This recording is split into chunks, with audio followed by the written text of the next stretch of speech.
Diabetes education ग्रुपचे 2023चे सर्व सदस्य, तसेच doctor Yashaswini Dubkare madam, Ranjana Deshmukh madam, doctor Sagarji Gupta sir, इथे सेवाव्रतीत आपणा सर्वांचे लाडके, आवडते आणि सर्वजणांना परिचित आणि या कार्यक्रमाचे कोऑर्डिनेटर प्रल्हादजी पानसे काका खूप आम्हाला सर्वांना काकांचा खूप जुना परिचय आहे, त्याच्यामुळे मी काकांच्याबद्दल खूप आदराने तुम्हाला सांगतो की काकांनी जी सेवा दिलेली आहे आणि काका जी सेवा देतात आहे ती पण खरंच कौतुकास्पद आहे. तसेच इथे उपस्थित असलेले माझे साथी जे आहेत ती दिनेश देशपांडे सर, वर्षा देशपांडे मॅडम, या डायबिटीज एज्युकेशन ग्रुपचे ऑर्गनायझर्स, भारतीय योग संस्थांचे अधिकारी, विद्याताई आमच्या जिल्हा प्रधान पण इथे उपस्थित आहेत, ताकसांडे मॅडम, संतोषजी आणि सर्व योगप्रेमी योग साधक, सर्वप्रथम माझा आपणास नमस्कार आणि सुप्रभात. कार्यक्रम सुरू करण्यापूर्वी मी इथे उपस्थित असलेले डॉक्टर्स आहेत आणि ऑर्गनायझर्स आहेत यांना रिक्वेस्ट करतो, काळवणे सरांना, की त्यांना आमच्या भारतीय योग संस्थांचं एक योग मंजिरी नावाचं एक छोटंसं मॅगझिन निघतं तर ते देऊन त्यांचं स्वागत करावं.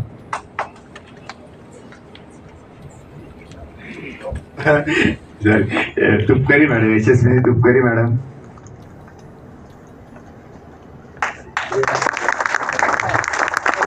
सर्वांना उपयोगाला येईल. आपण बाकीच्यांना सुद्धा या पद्धतीचे काही पुस्तकं इथे ठेवलेली आहेत ती आपण बघू शकता. मी सर्वप्रथम आम्हाला इथं बोलावलं, योग साधना प्राणायाम या विषयावरती बोलण्याची संधी दिली त्याबद्दल ऑर्गनायझर्सचे धन्यवाद देतो, आभार मानतो.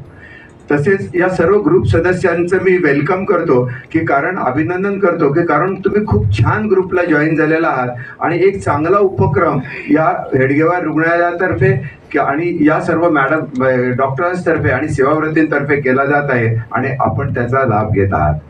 आजचा आपला विषय जो आहे त्याच्याकडे मी वळतो की योगासन आणि प्राणायाम याचा मधुमेह नियंत्रणावर होणारा सकारात्मक परिणाम. याची थोडीशी पार्श्वभूमी घेतो मी, थोडीशी तुम्हाला म्हणजे शुगर म्हणजे डायबिटीज काय आहे याच्याबद्दल थोडीफार कल्पना नक्की देणार आहे. कारण मॅडमने जरी सांगितलेलं असलं तरी योगासनाच्या दृष्टीने आपण कशामुळे योगासन आपण त्याच्यासाठी करायला पाहिजे, कोणते प्राणायाम करायला पाहिजे याची माहिती पुढच्या सत्रामध्ये काळवणे सर देतील. मी इंट्रोडक्टरी तुम्हाला या सगळ्या गोष्टी करून देतो. सर्वप्रथम आपण विचार करूया की रोग म्हणजे काय. अगदी बेसिक म्हणजे डायबिटीज हा नाही, रोग म्हणजे काय, ते कसे होतात.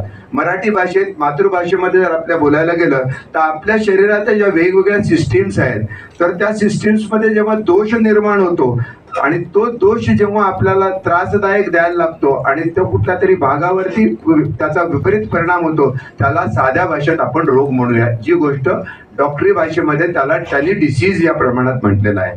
काही ज्या प्रणाली आहेत त्या काही प्रणाली मी तुम्हाला इथे हे करतो. ग्रंथी प्रणाली आहे, ग्लँड्युलर सिस्टीम आहे, पाचन प्रणाली, विसर्जन प्रणाली, श्वसन प्रणाली, रक्तसंचार प्रणाली. मी या प्रणालीच्या मार्फत आपण या सगळ्या गोष्टी करू शकतो. या प्रणाली जर व्यवस्थित असतील तरच आपल्या शरीराचं कार्य हे व्यवस्थित चालू शकतं. शरीराच्या ज्या भागात विशुद्धी तत्व म्हणजे आपले जर विशुद्धी तत्व निर्माण झालं तर डॉक्टरी भाषेमध्ये त्याला रोग असं म्हटलं जातं. साध्या शब्दामध्ये शरीर आमचं हे जे लिटरेचर आहे हिंदीमध्ये, त्यामुळे मी बऱ्याच साऱ्या गोष्टी हिंदीमध्ये सांगणार आहे. मधुमेह हा चयापचय मॅडमने सांगितलं आता चयापचय क्रिया बिघडल्यामुळे होणारा रोग आहे. म्हणजेच तो पाचन क्रियेचा रोग आपण म्हणू शकतो. आधुनिक जी चिकित्सा शैली आहे त्याचं असं म्हणणं आहे की मधुमेह हा जीवनभर चालणारा रोग आहे. नक्कीच तो जीवनाबरोबरच संपणार आहे, याच्याबद्दल काही वादच नाही.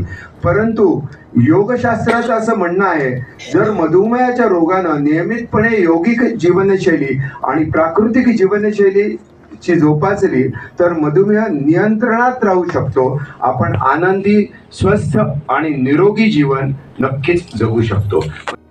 तो शरीर में रोग पैदा हो जाता है.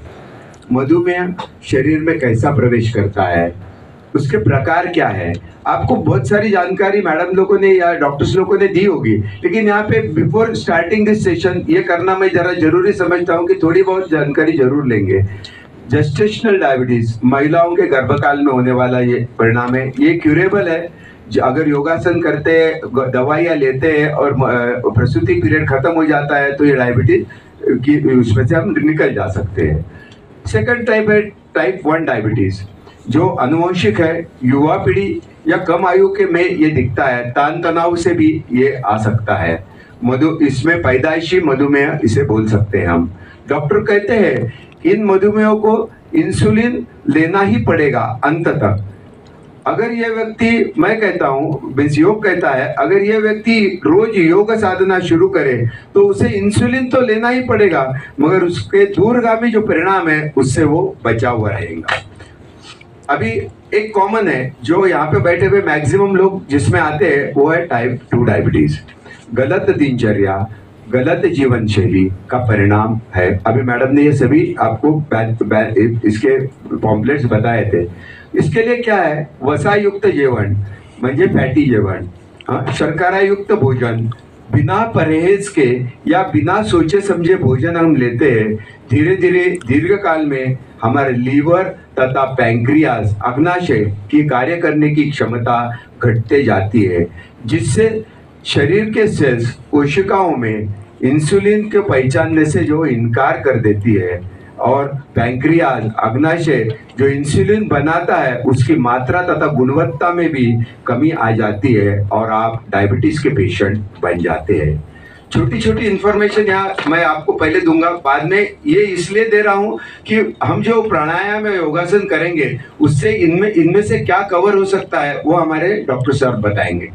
कैसे आता है ये रोग हमारे जीवन में? हमारे शरीर को ऊर्जा की आवश्यकता पड़ती है, और शरीर में ऊर्जा कहाँ से आती है? जब हम भोजन करते हैं, पाचन क्रिया से भोजन में शर्करा वाला भाग